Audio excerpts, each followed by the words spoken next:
ब्रह्मा विष्णु महेश अजर अमर नहीं है। इनका भी आविर्भाव अर्थात जन्म तथा तिरोभाव अर्थात मृत्यु होती है। प्रमाण के लिए देखिए देवी भागवत महापुराण। ब्रह्मा, मैं, विष्णु और शिव यह तुम्हारी प्रभाव से जन्मवान है। हम तो जन्मवान है, हमारा तो जन्म होता है और मरते हैं, नित्य नहीं है, हम अविनाशी नहीं है। फिर इंद्रादि दूसरे देवता नित्य किस प्रकार हो सकते हैं? कृपया अवश्य सुनिए जगत गुरु तत्वदर्शी संत रामपाल जी महाराज के अमृत वचन।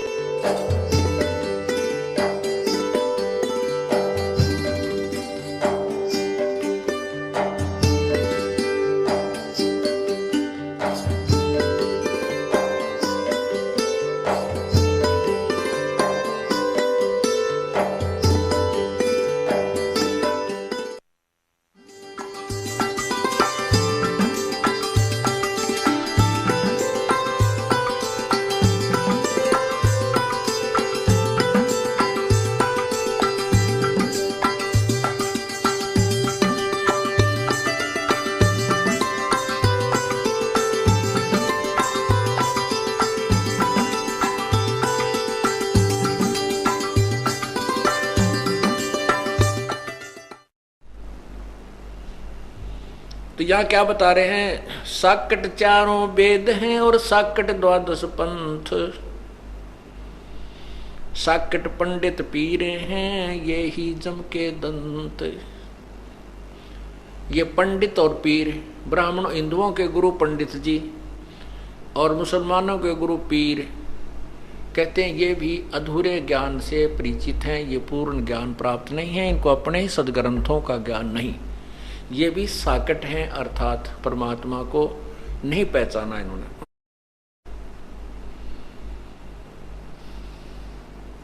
प्रथम तो 10 नाम हैं ये सन्यासी भगवान, दारू बकरे खाते हैं निस्वा सिर सुरापान।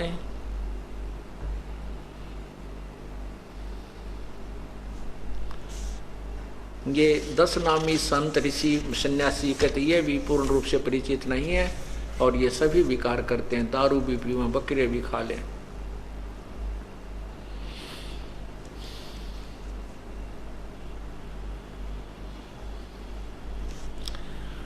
अब क्या बताते हैं कि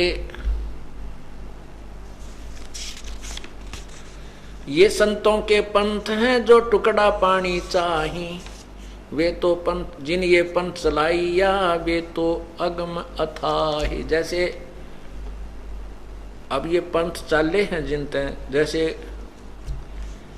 नानक साहेब जी का पंथ चला तो नानक साहेब तो पूर्ण रूप से परिचित थे परमात्मा से, लेकिन बाद में अब कहाँ कितनी गिरावट आ गई सिख पंथ में, मांस ये खावें, दारू ये पीवें हैं, और फिर ऊपर से गुरु ग्रंथ साहिब को मत्था भी टेके, जिसमें ये सब मना किया है कि ऐसा मत करो, और उसके विपरीत जो साधनाएं कर, वो क्रियाएं करते हैं, वो परमात्मा को कैसे पसंद हो सकते हैं?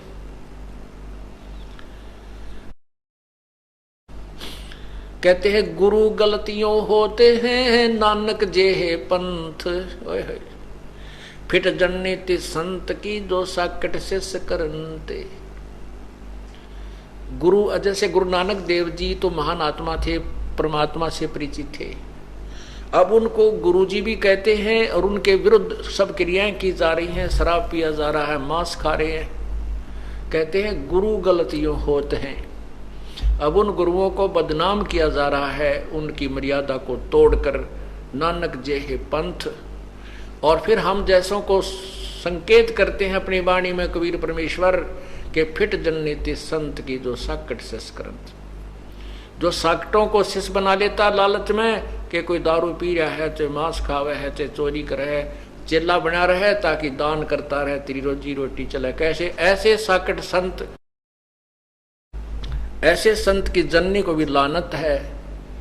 जो संत को जो अपना शिष्य करे तो उसको पूर्ण रूप से प्रत्येक बुराई से दूर करके उसको उपदेश दे, नहीं तो उपदेश मत दो, नहीं तो पाप का भागी हो जाता है। गुरु गलतियों होते हैं नानक जे है पंथ, और फिट जन्नीति संत की जो साकिट से सकरंत। पुणात्माओं, इस दास ने जब से ये मार्ग गुरुदेव के आदेश से ये दीक्षा आदि देनी प्रारंभ की है, यदि ये मर्यादाएं जो दास को आपको बता रहा है, बीड़ी शराब मांस तमाकू चोरी ठगी बकवाद, ये कोई नहीं करनी होगी। यदि इसमें से एक बीड़ी तमाकू की छूट दे दी जाए तो भी इतने शिष्य बन जाते। हरियाणा में गिनती नहीं होती, लेकिन हमने कतई नहीं बनाने, क्योंकि पर खेल के मैदान में एक ही फाउल हुआ, एक ही किसी पॉइंट से फाउल हो जाए वो बाहर हो जाता है। तो परमात्मा के दरबार में वही जा सकते हैं जो पूर्ण रूप से विकार रहित हो जाए। तो इसलिए हमने ना कोई लालच है दास ने, और ना ही बहुसंख्या की हो सकता है कि भी घनी संख्या हो जाए, कोई महिमा बनानी या नहीं। और बहुसंख्या की इच्छा भी है कि क्योंकि ज्ञान समझकर अपने आत्म कल्याण कराने के लिए चाहे सारी पृथ्वी से हो जाए, पूरा ब्रह्मांड हो जाए, कोई दिक्कत नहीं।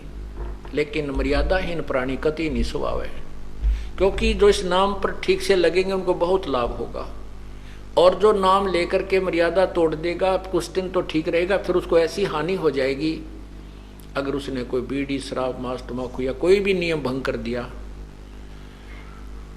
तो फिर हम भी सोचते रह जाएंगे, भगवान ये दिखा तो बड़ा भगत था और इसको कैसे हानि होगी, और वो कर्म बिगाड़ रखा होगा उसने अपना ही। इसलिए किसी को भी ये दास स्वीकार नहीं करता, और कोई धोखे से झूठ बोलता है और बीड़ी भी पी रहा है, रा भी रहा है, तो वो आप दुखी होगा, उसको कोई लाभ नहीं होगा, और कोई ऐसी भयंकर चोट लग जाएगी वो पछताएगा। इसलिए किसी से गलती से कोई भंग हो भी जाता है नियम, तो री उपदेश ले, दोबारा उपदेश लेके अपना भविष्य में प्रतिज्ञा करे कि वह गलती ना करे तो चलेगा।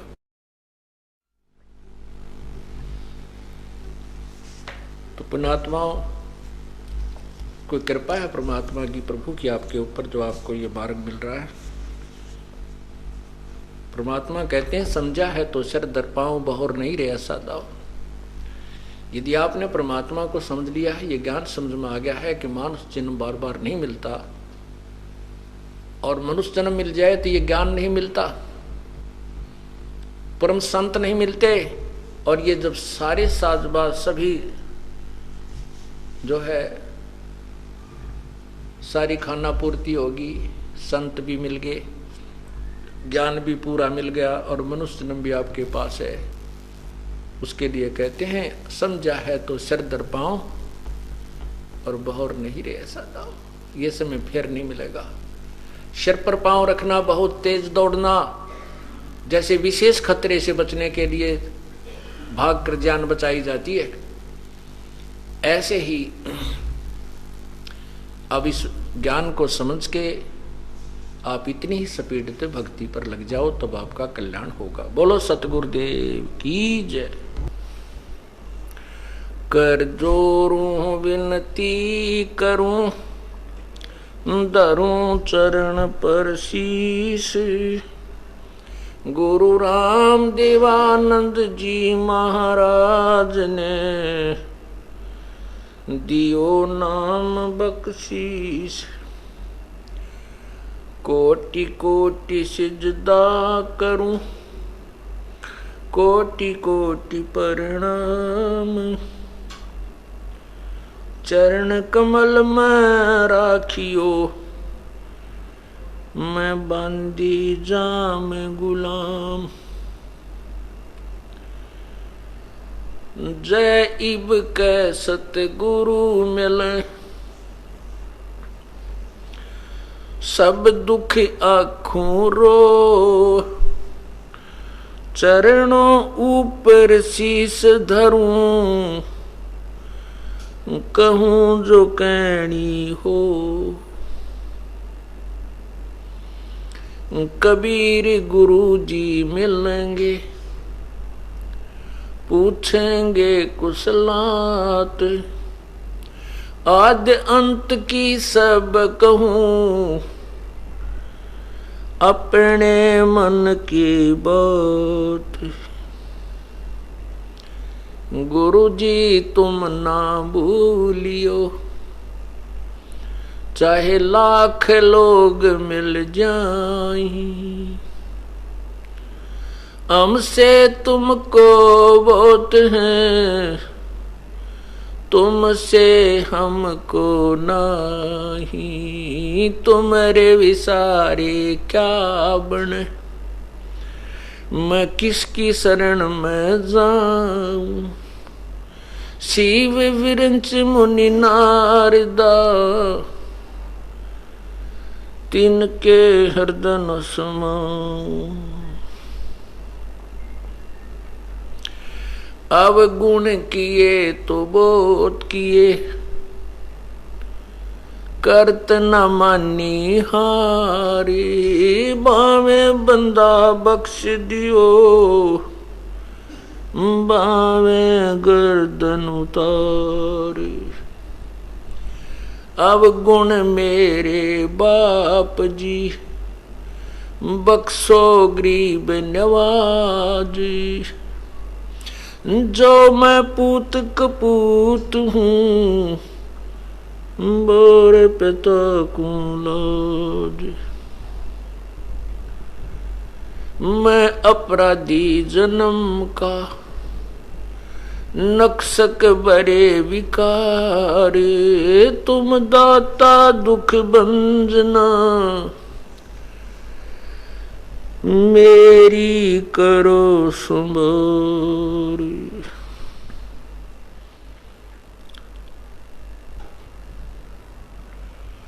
पूर्ण ब्रह्म कृपा निदान, सुन के सौ करतार। गरीब दास मुझ दीन की, रखियो वो तो संभारी।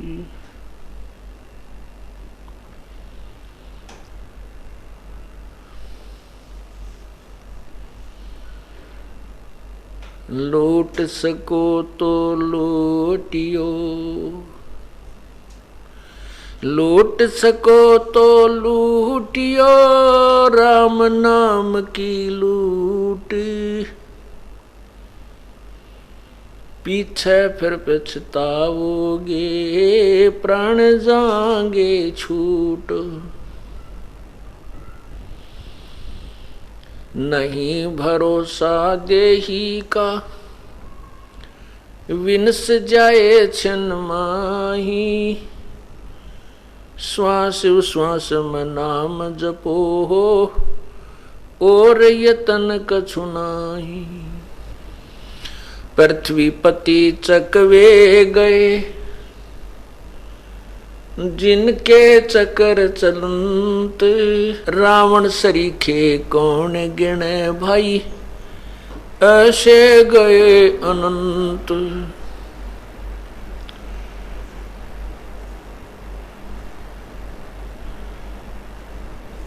वो मर्द गर्द में मिल गए, रावण से रणधीर। कंस के सी चाणूर से, हिरणाकुश बलबीर। तेरी क्या बुनियाद है, जीव जन्म धर लेत। गरीब दास हरि नाम बिना, ये खाली रह जा खेत।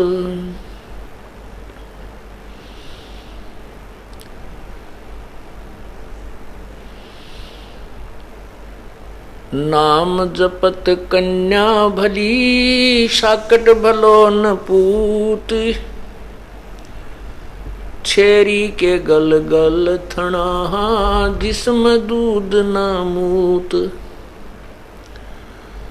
राम रटत कोडी भलो, चू चू पड़े जो चाम। वो सुंदर शरीर किस काम का, जा मुख नाही नाम। राम रटत दारिद्र भलो, चाहे टूटी हो घर की छान। वह सुंदर महल किस काम के, जहाँ भक्ति नहीं भगवान।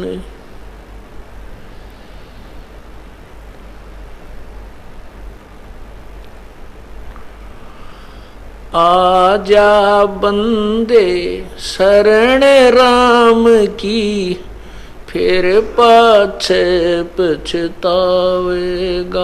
भाई। आजा बंदे शरण राम की, फिर पाछे पछतावे। बालू की बीत पवन का खंबा, कब लग खैर मनावेगा। बालू की बीत पवन का खंबा, कब लग खैर मनावेगा। आजम तेरे गट न गेर, तू राम कहन ना पावेगा भाई। आजम तेरे गट न गेर, तू राम कहन ना पावेगा भाई। आजा बंदे शरण राम की, फिर पाछ पछतावेगा। काल बलि तेरे सिर पर बैठा, यू भुजा पकड़ ले जावेगा। काल बलि तेरे सिर पर बैठा, भुजा पकड़ ले जावेगा। मात पिता तेरा कुटुंब कबीला, सारा खड़ा लखावेगा। मात पिता तेरा कुटुंब कबीला, सारा खड़ा लखावेगा भाई। आजा बंदे शरण राम की, फिर पाछ पछतावेगा भाई। आजा बंदे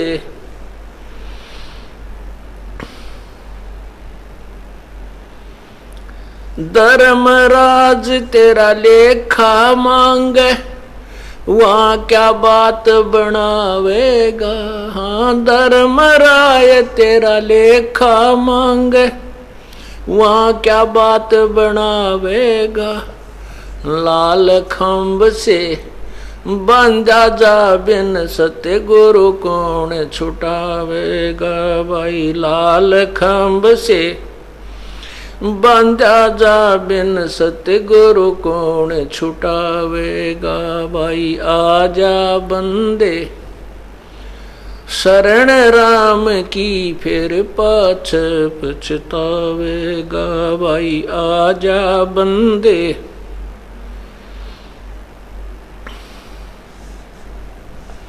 दिया लिया तेरे संग चलेगा, ये दरिया ढक्या रह जावेगा।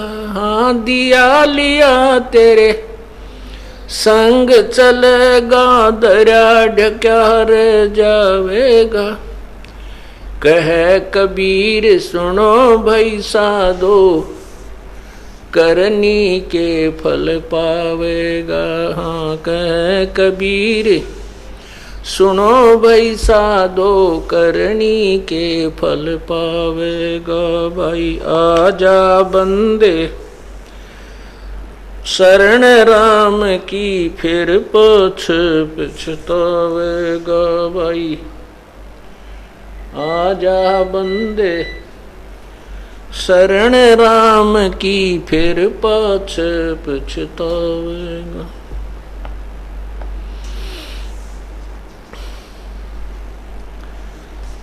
परम पिता परमात्मा सारी सृष्टि के रचनहार, कुल मालिक, कबीर देव, कबीर प्रभु, कबीर परमेश्वर, इस कालजाल में फंसी हुई अनजान आत्माओं को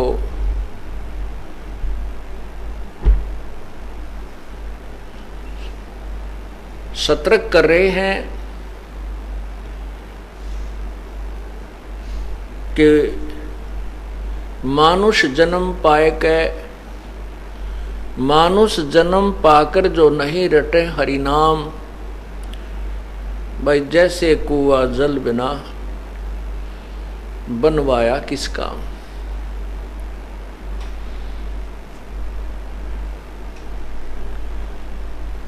पुण्यात्माओं, तत्व ज्ञान के अभाव से, सत्संग के अभाव से मानव समाज परमात्मा से कोसों दूर हो चुका है।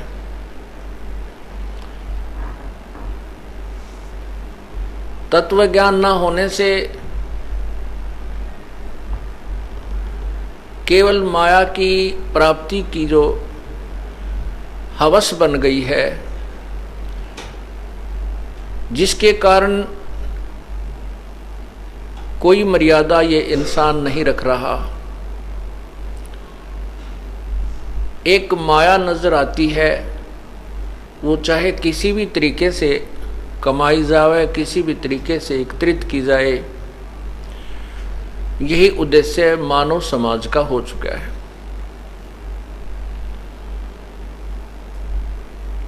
ये सारी कहानी क्यों बिगड़ी? क्योंकि हम सत्संग से दूर रहे।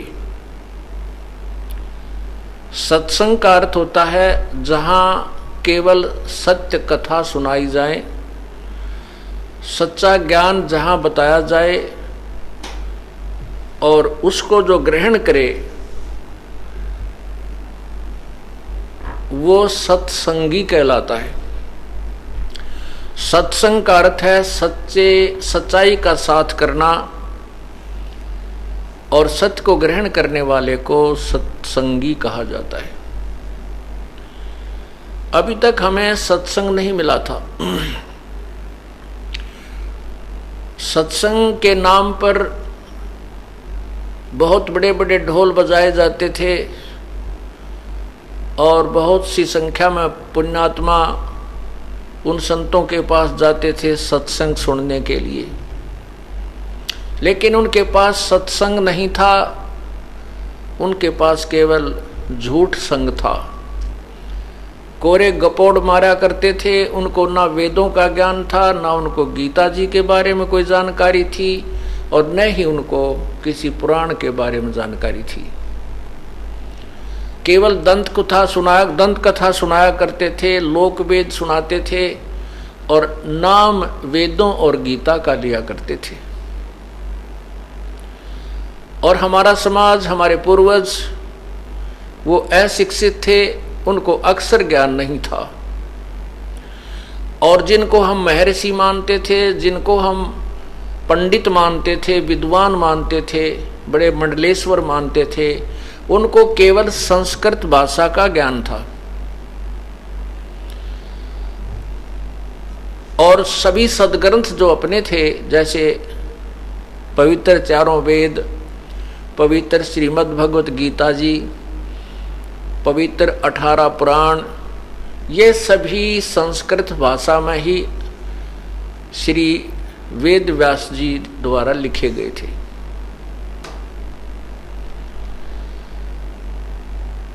आज से लगभग 150-200 वर्ष पूर्व एक ब्राह्मण वर्ग के अतिरिक्त किसी को भी संस्कृत भाषा पढ़ने का अधिकार नहीं था, और वो भी काशी विद्यापीठ में संस्कृत पढ़ाई जाती थी। उसमें केवल ब्राह्मण लोग ही पढ़ा करते थे, उनके बच्चे पढ़ा करते थे।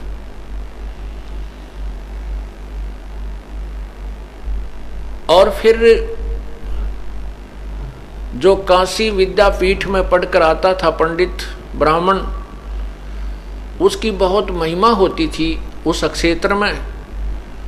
और फिर वो जो ज्ञान सुनाता था भगवान के बारे में, वेदों और गीता और पुराणों की ओट लेकर के, उसके द्वारा संस्कृत का अनुवाद जो हिंदी में वो किया करता था या अपनी क्षेत्रीय भाषा में जो बोलकर सुनाता था, उसको जनसाधारण ने सत्य मान लिया। और उसका विशेष कारण ये था कि हम स्वयं शिक्षित नहीं थे, श्रोता अक्षर ज्ञान युक्त नहीं थे। तो उन अज्ञानियों ने जो महर्षि और पंडित की पदवी पाए हुए थे, उनको ज्ञान नहीं था वेदों और गीता के विषय में। उन्होंने जो भी दंत कथा समाज को सुनाई उसको सत्य इसलिए मान लिया कि वो संस्कृत भाषा में बोलते थे और फिर हिंदी या क्षेत्रीय भाषा में अनुवाद किया करते थे। और स्वयं शिक्षित ना होने के कारण उनके द्वारा जो भी ज्ञान दिया गया उसको स्वीकार करना एक मजबूरी थी, व्यवस्था थी। और वो उल्टा रंग इतना चढ़ गया, वो गलत पैंट इतना हो गया है कि हजारों लाखों वर्ष बीत गए और वही एक ही तरह का ज्ञान हमें सुनाया गया, उसको हमने सत्य माना। और वो ज्ञान जो वो सुनाया करते थे, वो महर्षि या विद्वान पंडित गुरुदेव, वो सब लोक वेद सुनाते थे, शास्त्र विरुद्ध कथाएं सुनाते थे, शास्त्र के विपरीत वो साधनाएं बताया करते थे। उसका भयंकर परिणाम ये निकला कि वर्तमान में मानव समाज परमात्मा से दूर हो गया। परमात्मा के गुणों में लिखा है कि भगवान साधना करने वाले के, परमात्मा अपने साधक के, उपासक के, जो भगवान की भक्ति करता है उसके पापों को विनाश कर देता है। हमें जो भी कष्ट होता है वो पाप कर्म के फल का प्रतिफल होता है।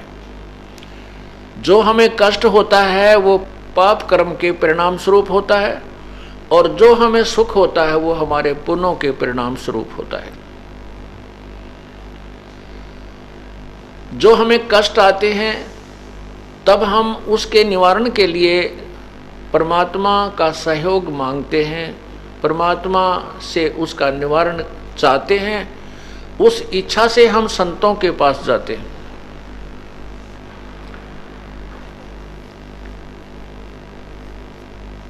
उन संतों के पास जाकर के अपना दुखड़ा रोते हैं। पहले तो वो संत जो भी साधना वो जानते हैं, उस संकट के निवारण के लिए, उस कष्ट, उस दुख को दूर करने के लिए विधि बताते हैं। ऐसी साधना करो, ऐसा दान करो, ऐसे ऐसे करो। तो वो दुखी व्यक्ति, वो दुखी आत्मा उस संत ऋषि द्वारा बताई हुई साधना को बहुत ही श्रद्धा के साथ करता है, क्योंकि उसने अपना कष्ट निवारण करवाना है। वो सब क्रियाएं करने के उपरांत भी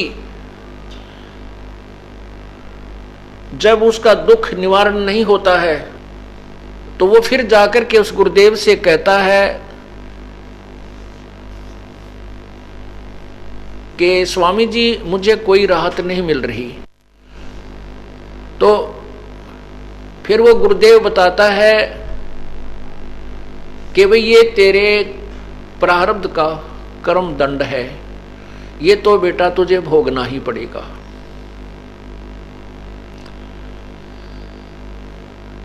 ये तो तुझे भोगना पड़ेगा। और फिर कथा सुनाते थे कि जैसे भगवान श्री रामचंद्र जी ने त्रेता युग में बाली की हत्या की थी, बाली का वध किया था जो सुग्रीव का भाई था, और उसका भी उस कर्म का फल भगवान श्री राम वाली आत्मा ने श्री कृष्ण रूप में वो बदला देना पड़ा।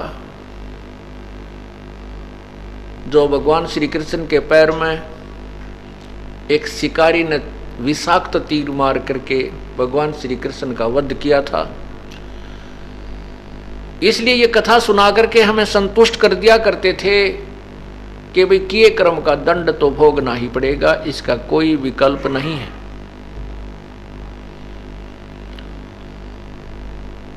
पुण्यात्माओं,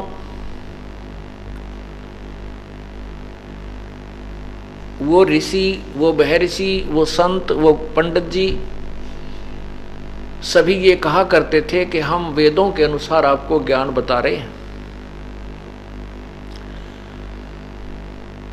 पुण्यात्माओं, वेदों में लिखा है, यजुर्वेद अध्याय नंबर 8 के मंत्र 13 में 6 बार लिखा है कि पूर्ण परमात्मा अपने भक्त के घोर पाप का भी नष्ट कर देता है, नाश कर देता है। अब जैसे कोई साबुन के विषय में कोई कह रहा हो कि साबुन कपड़े के मैल नहीं काटता, साबुन लगाने से, पानी और साबुन का प्रयोग करने से कपड़े के मैल नहीं कटते, तो क्या वो व्यक्ति साबुन से परिचित है? क्या उसने जीवन में कभी साबुन प्रयोग किया है? नहीं। यदि कोई कहे कि औषधि खाने से रोग नहीं कटता, तो क्या वो वैद्य हो सकता है? कोई कहे कि परमात्मा की साधना से, उपासना से पाप नष्ट नहीं होते, तो क्या वह महर्षि या वो विद्वान या पंडित कहलाने का अधिकारी है? नहीं। जबकि वे जैसे साबुन के गुणों में लिखा है कि साबुन कपड़े के मैल को नष्ट कर देता है, कपड़े को उज्जवल बना देता है। औषधि के गुण में लिखा है कि वो रोग काट देती है, नष्ट कर देती है, रोगी को स्वस्थ कर देती है। इसके विपरीत कोई ये कहता है कि औषधि रोग नहीं काटती, पहलवान बना देती है। कोई कहे कि साबुन से कपड़े के मैल नहीं छूटते, कपड़ा मजबूत होता है। और कोई कहे कि उपासना से, परमात्मा की उपासना से पाप अक्षमा नहीं होते, अपितु परमात्मा की प्राप्ति हो जाती है, परब्रह्म से मेल हो जाता है और उसका साक्षात्कार हो जाता है। क्या वो व्यक्ति विद्वान या महर्षि कहलाने योग्य है? नहीं। पुण्यात्मा, दास का उद्देश्य इतना ही है कि सुलझे हुए इस अज्ञान को ज्ञान के द्वारा सुलझाया जाए।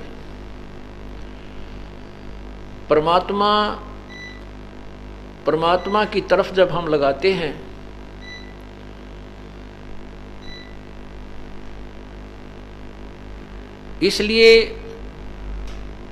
इसलिए लगाते हैं कि हमें पता है, हम परिचित हैं।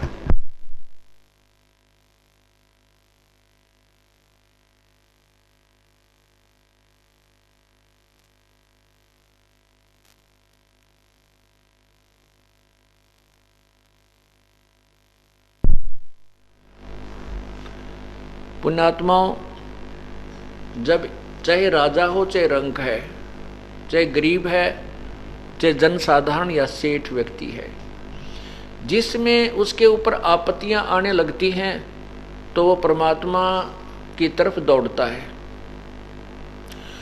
और जब उसको परमात्मा, क्योंकि उसको ज्ञान है, ये सुना है कि परमात्मा निर्धन को धन देता है, रोगी को स्वस्थ कर देता है, और कोई भी संकट किसी प्रकार का कोई तीन ताप के द्वारा आता है उसको भी दूर कर देता है, इसलिए वो परमात्मा की तलाश में चलता है।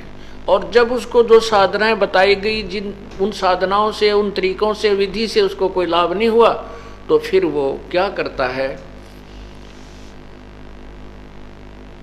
अपने कष्ट निवारण के लिए, जैसे कोई दुख हो गया, कोई टेंशन बन गई, तो उसके लिए तो उसने शराब पीनी, घूंटी लगानी शुरू कर दी। टेंशन को दूर करने के लिए शराब पीने लगे, या कोई सिगरेट और बीड़ी पीने लगे, टेंशन होगी इसलिए सिगरेट पी ली। कोई सुल्फा यानी चरस पीने लगे। पुण्यात्माओं, ये विधि टेंशन समाप्त करने की नहीं, ये तो और टेंशन बढ़ा दी। शराब पीने वाला घर का नाश करे, वित्तीय हालत कमजोर हो जावे, उधर से परिवार के साथ झगड़ा करे। अपनी टेंशन तो घंटा 2 घंटा खत्म कर ली, लेकिन पूरे परिवार की और रिश्तेदारियां तक टेंशन बढ़ा दी उस शराबी ने, और घर में हानि हो, समाज में इज्जत नहीं। ये सब कारण सत्संग के अभाव से, सत्संग माने तत्व ज्ञान, यथार्थ ज्ञान की कमजोरी से और यथार्थ भक्ति विधि की अभाव से ये सब गिरावट मानव समाज में आ गई।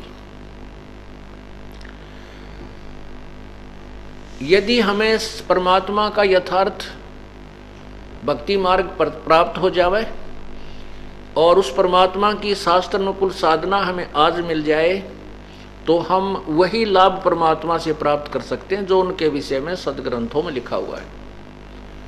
जैसे बिजली के गुणों में लिखा है कि बिजली पंखा चलाकर, कूलर आदि चलाती है और बहुत ही अच्छी सुहानी हवा देती है, गर्मी को दूर भगाती है, अंधेरे को उजाले में बदल देती है, बिजली मशीन के माध्यम से आटा पीस देती है, ट्यूबवेल से पानी निकाल देती है, फैक्ट्रियां चला देती है। ये बिजली के गुणों में लिखा है। और जो कहता है कि मुझे बिजली से कोई लाभ प्राप्त नहीं हो रहा, तो उसको कनेक्शन ठीक नहीं मिला। जैसे बहुत से श्रद्धालु दूसरे संतों के पास, दूसरे गुरुओं के पास, ऋषियों के पास जो साधनाएं वो करते हैं, उनसे उनको लाभ नहीं होता, तो वो कहते हैं कि हमें वो लाभ प्राप्त नहीं होता। और फिर यहाँ सतलोक आश्रम के अंदर आकर के उन पुण्यात्माओं को वो लाभ प्राप्त होता है।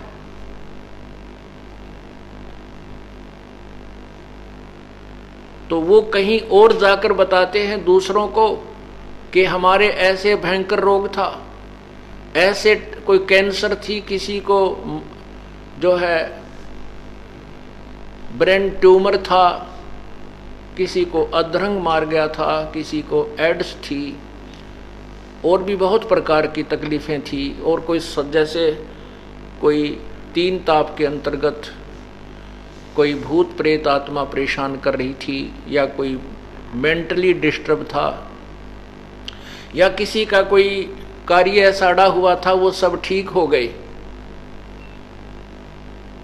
तो वो लोग जो जिन्होंने ये साधनाएं करके हार चुके हैं और वो कहते हैं नहीं तुम ऐसा नहीं हो सकता, झूठ बोलते हो, उसका कारण यही था कि वो एक तरफ तो भगवान के गुणगान करते हैं कि परमात्मा अंधे को आंख दे, बहरे को कान दे, निर्धन को माया दे, रंग को राजा बना दे। ये तो कथा वो भी सुनते और सुनाते हैं। और फिर जब ये बात आती है कि हमारे ऐसा सुख हो गया, वो कहते हैं नहीं ऐसा नहीं हो सकता, भगवान ऐसा नहीं कर सकता। इससे सिद्ध है कि उनका सिद्धांत, उनको वो वस्तु प्राप्त नहीं हुई, उनकी वे ऑफ वर्शिप, उनकी पूजा की विधि शास्त्र अनुकूल नहीं है। जैसे गीता जी अध्याय नंबर 16 के श्लोक 23 में लिखा है कि शास्त्र विधि को त्याग कर जो मनमानी साधना करते हैं, मनमाना आचरण करते हैं, उनको न तो कोई सुख होता है, न कोई सिद्धि होती है, और न ही उनकी गति होती है, अर्थात व्यर्थ। इसलिए शास्त्र विधि के विरुद्ध जो साधनाएं, नाम जाप, आध्यात्मिक क्रियाएं हमें बताई जाती हैं, उन्हीं के कारण से हमें परमात्मा से वो लाभ नहीं मिलते जो भगवान के गुणों में लिखा है। जैसे किसी ने कनेक्शन ले रखा है बिजली का और वो कहता है मेरे तो पंखे ना चलते, भाई तुम्हारे कैसे चल गए, मैं तो ना मानूं। वो अपने स्थान पर ठीक कह रहा है, क्योंकि उसने भी सारी फिटिंग करवा रखी है, कनेक्शन ले रखा। लेकिन कनेक्शन देने वाले ने पीछे से पावर हाउस से कनेक्शन ना मिल करके दे करके किसी की करके लटका तार बांध रखा है। तो वो वहां फिटिंग भी एक जैसी है, वो तार भी पीछे अच्छे आ रहे हैं, लेकिन पीछे जो पावर हाउस से नहीं कनेक्टेड है तो उनके पंखे नहीं चले, उनके बल्ब नहीं जगे, क्योंकि उनका कनेक्शन उस पावर हाउस से नहीं है जहां बिजली विद्यमान है। और वही कनेक्शन उसी तरह पंखे और वही फिटिंग और पीछे कनेक्शन पावर हाउस से है, तो उसके पंखे भी चल रहे हैं, लाइट भी जग रही है, क्योंकि बिजली के गुणों में ऐसा ही लिखा है। तो ऐसे ही जो अनजान संत ऋषि महर्षि थे, जिनके पास ये शास्त्र अनुकूल साधना थी नहीं, पूर्ण परमात्मा रूपी पावर हाउस से उनका कनेक्शन था नहीं, जिस कारण से वो अपने शिष्यों को वो कनेक्शन नहीं दे सके, उस पावर से नहीं जोड़ सके, परमात्मा से योग युक्त नहीं कर सके, जिस कारण से उनके अनुयायियों को वो लाभ नहीं मिले। उन्होंने फिर अपना ही मन गढ़ंत सिद्धांत बना लिया कि परमात्मा पाप क्षमा नहीं करता, परमात्मा कर्म के दंड को मिटा नहीं सकता। यदि परमात्मा दुखी को सुखी नहीं कर सकता तो भक्ति की आवश्यकता ही समाप्त हो जाएगी और सारा समाज नास्तिक बन जाएगा। और ये होता ही जा रहा है। हम ऐसे परिवार में जन्मे थे, ऐसी कौम में जन्मे थे कि बहुत ही अच्छे ईमानदार बड़े नर्म आत्मा के, लेकिन भगवान के आसपास कति नहीं। बल्कि वो कथा सुनाया करते थे कि यहाँ एक मंदिर में बाबा जी कथा सुनाया करता था एक पंडित। पहले तो जब वहाँ उसका पता चला कि वो बड़ा विद्वान पुरुष है और काशी विद्यापीठ पढ़ कर आया है, तो उसने प्रारंभ में क्या किया कि वो इतना सावधान रहा। सत्संग के समय वो 4 बजे कथा करा करता वहां मंदिर, शिव जी के मंदिर में। वो ऐसा ब्रह्मचारी था कि औरतों को पीछे बिठाता था, आदमियों को आगे बैठाता था। और 6 महीने के बाद उसने औरतों को आगे बिठाना शुरू कर दिया, आदमियों को पीछे बिठाना शुरू कर दिया। और फिर एक गांव की औरत को लेकर भाग गया। ये कथाएं सुनाया करते थे हमारे दादाजी। कहते कुछ ना डराए, सब बकवादी पाखंडी लोग हैं। पुण्यात्माओं, इस तरह की दुर्घटनाओं ने समाज का हृदय तोड़ दिया। पहले तो उनके पास कोई भक्ति मार्ग था नहीं, रही कहीं या कसर और काट दी कि गांव गांव में कहीं ना कहीं ऐसा कोई इंसिडेंट कर दिया कि उनका भगवान से विश्वास समाप्त हो गया। अब वही स्थिति आ गई है कि अब उसी स्थान को फिर पुनः स्थापित करने के लिए, उस परमात्मा की भक्ति को, उस विश्वास को दृढ़ करने के लिए एक बहुत ही अधिक प्रयत्न की आवश्यकता पड़ेगी। अब इस दास के साथ ये जो दुर्घटना हुई है, इसका मुख्य कारण यही था कि जिनको हम ऋषि महर्षि या संत विद्वान पुरुष मंडलेश्वर पहुंचे हुए संत गुरु मानते थे, उनके ज्ञान की पोल खोल दी इस दास ने कि ये पूर्ण रूप से शास्त्र के विरुद्ध ज्ञान तुम्हें बता रहे हैं, और जिसका परिणाम है कि समाज आज इतना गिरता जा रहा है, ना भाई बहन की शर्म रही, ना बड़े छोटे की लाज रही, केवल पैसा पैसा दिखाई देता है। और वो पैसा भी नहीं मिल सकता, क्योंकि जिस तरीके से वो पैसा अपना इकट्ठा करना चाहते हैं, पहले तो हम भगवान से आस करते थे कि परमात्मा हमें सुख दे, हमारे घर में बरकत दे, हमारे कष्टों को निवारण करे, लेकिन वो साधना जो उससे परमात्मा हमें लाभ दे सके वो हमें नहीं मिली। फिर हम नास्तिक होने लगे और चोरी ठगी मिलावट करके एक दूसरे के धन को लूट के हम सेठ बनने की चेष्टा करने लगे। ये कभी नहीं हो सकता, क्योंकि जब तक हम पूर्ण परमात्मा की शरण में नहीं आएंगे तब तक हमें केवल वही मिलेगा जो अपने कर्म में पहले परमात्मा ने निर्धारित किया हुआ है। किए हुए कर्म का फल ही मिलेगा जब तक हम पूर्ण परमात्मा की शरण में नहीं आते। तो उसका विधान है कि जैसे आपके भाग्य में धन नहीं है और आपने चोरी करके मिलावट करके 2 के 20 बना के किसी के ठगी कर ली, किसी को पैसे ले लिए ना दिए, तो उन ऐसे साहूकार सेठ बनने की चेष्टा में लग गए। ये चेष्टाएं करने लगे, उससे सेठ नहीं बन सकते, क्योंकि परमात्मा का विधान है जितना आपके भाग्य में है उतना ही रहेगा, उससे ज्यादा आपके पास नहीं रह सकता। और आपने 20, 30, 50 हजार लाख रुपये इधर उधर से करके, झूठ कपट करके, मिलावट करके, चोरी करके हैं और कमा भी लिए, तो वो नहीं रहेंगे। किसी का कोई बालक बीमार हो जाएगा, कोई पशु मर जाएगा, वो 1 लाख की जगह 2 लाख रुपए, 1.5 लाख रुपया डॉक्टरों का लग जाएंगे, कोई मुकदमा शुरू हो जाएगा। वो पैसा तो नहीं रहा जो 2 नंबर से कमाया था, जो पाप इकट्ठे किए थे। जो पाप करके वो पैसा कमाया था वो तो गया, लेकिन वो पाप न्यों के न्यों रह गए। वो जिस साधनों से, जिस तरीके से आपने वो पैसा इकट्ठा किया था, वो पाप आपको भोगने पड़ेंगे। पैसा रहा नहीं, दूना दुख हो गया। और यदि हम यही राहत परमात्मा से प्राप्त करें, हमें वो भगवान की विधि प्राप्त हो जाए, फिर हम ना चोरी करेंगे, ना हम मिलावट करेंगे, भगवान से डर लगेगा। क्योंकि परमात्मा के ज्ञान से, परमात्मा के विधान से हम परिचित हो जाएंगे, फिर हम गलती नहीं करेंगे। जैसे अनजान बच्चे गलतियां करते हैं, बिजली का तार नंगा पड़ा है कहीं पर और उसमें लाइट बिजली है, और उस बिजली को बालक, छोटा सा बच्चा उसको पकड़ लेता है, क्योंकि उसको पता नहीं कि ये भयंकर करंट है इसमें और ये मार देगा। वो छोटा बालक उस करंट वाले तार को भी हाथ में पकड़ लेता है और वो मृत्यु को प्राप्त हो जाता है।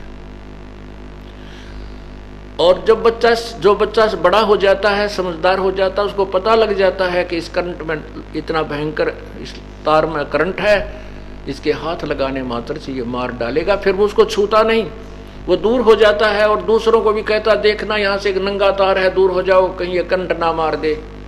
तो पुण्यात्माओं, जब हम सत्संग में आएंगे तो हम इतने समझदार और सियाने हो जाएंगे कि हम पाप नहीं करेंगे।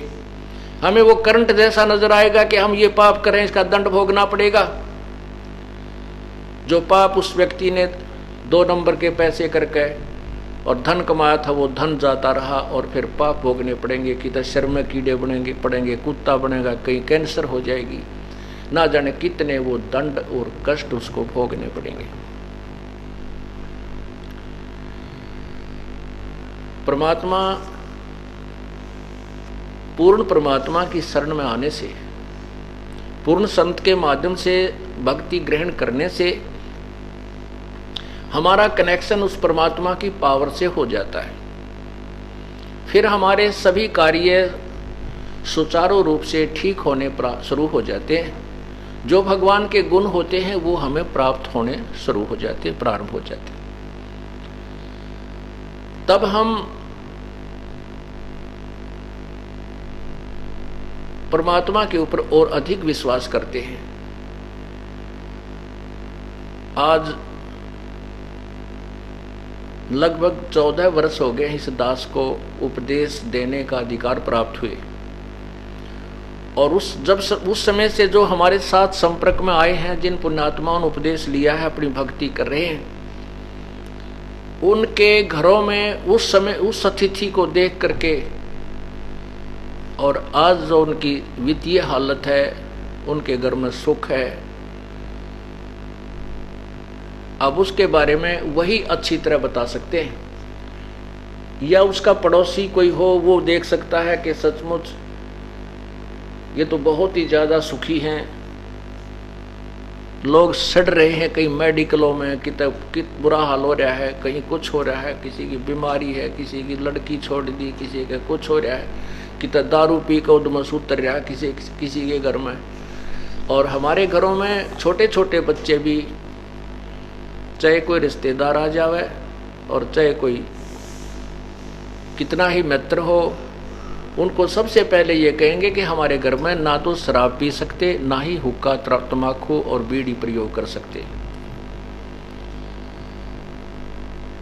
क्योंकि हम इस दोष को बहुत भयंकर मानते हैं। ये वेदों और पुराणों में यही लिखा है कि बीड़ी, शराब, मांस, तंबाकू प्रयोग करने वाला वो अपना तो कर्म बिगाड़ ही रहा है, साथ में जो साधना भक्ति करते हैं उनके लिए भी बाधक होता है। इसलिए एक तो स्वच्छ समाज बन रहा है, हमारे घर का बच्चा, हमारा जो उपदेशी होगा जिसने नाम ले रखा है, वो शराब, मांस, तंबाकू को कभी नहीं छुएगा, ना ही उसके लिए कोई पैसा दिया जाएगा, चाहे रिश्तेदार हो चाहे कोई भी हो। ये पहले उनको कह दिया जाता है कि हम आपको किसी भी बुराई में सहयोग नहीं देंगे, हाँ बाकी रिश्तेदारी की आवभगत हम अत्यधिक करेंगे। इसलिए ये समाज भी सुधर रहा है और साथ में हमारी जो भक्ति क्रियाएं वो भी उभर रही हैं। अब आपको एक झलक दिखाते हैं जिस कारण से ये समाज हमारा भक्ति से दूर हो गया, क्योंकि हमने उन विद्वानों के ऊपर विश्वास किया जो केवल एक संस्कृत लैंग्वेज जानते थे, एक संस्कृत भाषा जानते थे, और बाकी उनको वेदों के बारे में कह का भी पता नहीं था। उनको एक महाविद्वान मानकर हमने उनकी थ्योरी को एक्सेप्ट कर लिया, उनके ज्ञान को, उनके सिद्धांत को हमने स्वीकार कर लिया कि ये जो कह रहे हैं वो सत्य है और वेदों में ऐसा ही लिखा होगा। आज इस दास ने जब पढ़ा, देखा कि उन्होंने तो वेदों के विपरीत हमें ज्ञान रंग में रंग दिया, और जिस कारण से हम बहुत दुखी हो रहे हैं और मानवता का पतन दिन प्रतिदिन हो रहा है। आप किसी भी संत या महापुरुष की थ्योरी उठाकर देख लीजिए, जैसा कि इस दास ने राधा स्वामी पंथ की उनके द्वारा लिखी पुस्तकें पढ़ी, धन धन सतगुरु बहुत बड़ा पंथ है उनकी थ्योरी पढ़ी, और जैसे ये हंसा देश वाले हैं जिसमें सतपाल जी महाराज और वो श्री प्रेम रावत उर्फ बालयोगेश्वर जी महाराज, उनका सिद्धांत पढ़ा, और साथ में ये महर्षि दयानंद का सत्यार्थ प्रकाश पढ़ा। ये सब एक ही थैली के चट्टे बट्टे थे। इन्होंने एक ही विधान बताया है कि जैसे कर्म किए हैं वो तो भोगने ही पड़ेंगे, क्योंकि इनको ज्ञान नहीं था, इनको तत्व ज्ञान नहीं था, इनको सत्संग प्राप्त नहीं हुआ। और परमात्मा का ज्ञान बताता है कि मासा घटे ना तिल बधे, विद्ना लिखे जो लेख, और सच्चा सतगुरु मेठ कर भाई ऊपर मारे मेघ। जब तक हमें सत साधना नहीं मिलती, भगवान की भक्ति नहीं प्राप्त होती पूर्ण परमात्मा की, तब तक तो हम केवल अपने किए हुए कर्म को ही भोगेंगे, उसमें कोई परिवर्तन नहीं हो सकता। और जब हम पूर्ण परमात्मा सतपुरुष यानी पूर्ण ब्रह्म की साधना पूर्ण संत से विधिवत शास्त्र अनुकूल करेंगे तो हमारे जो पाप कर्मों के वो लेख समाप्त हो जाएंगे। क्या बताते हैं? जब ही सतनाम हृदय धरो, जब ही सतनाम हृदय धरो, भयो पाप को नासे, जैसे चिंगारी अग्नि की भाई पड़े पुराने घासे। परमात्मा ये कहते हैं कि जब हमारे को सच्चा नाम मिल जाएगा, सच्ची साधना मिल जाएगी पूर्ण परमात्मा की, तो सभी पापों का ऐसे नाश हो जाएगा जैसे बहुत बड़े घास, सूखा घास पड़ा हो, चाहे 1,00,000 टन पड़ा हो, और सारी जमीन को उसने घेर रखा हो, और उसमें एक सीख माचिस की लगा दीजिए, वो उसको जलाकर सफा कर देगी, और आवेगी तेज हवा उसको इधर उधर फेंक करके उस स्थान को साफ कर देगी। यही प्रमाण पवित्र यजुर्वेद में आपको दिखाता हूं, और महर्षि दयानंद जी की वो थ्योरी, वो नादान सोच आपके समक्ष प्रस्तुत करता हूं। इस दास ने अपनी तरफ से कुछ नहीं मिलाया, इन्हीं के द्वारा महर्षि दयानंद जी के द्वारा यजुर्वेद का अनुवाद किया हुआ है, और महर्षि दयानंद जी के द्वारा ही सत्यार्थ प्रकाश की रचना की हुई है। सत्यार्थ प्रकाश महर्षि दयानंद जी की अपनी सोच है, अपनी बुद्धि है, उसने जितना ज्ञान था इसमें लिखा हुआ है, और वेद जो हैं ये परमात्मा के दिए हुए हैं। इसमें जैसे गीता जी में श्लोक हैं, ऐसे ही वेदों के मंत्र हैं, श्लोक हैं। इनका केवल अनुवाद ही महर्षि दयानंद जी ने किया है, और संतों ने भी किया है, और ऋषियों ने भी किया है।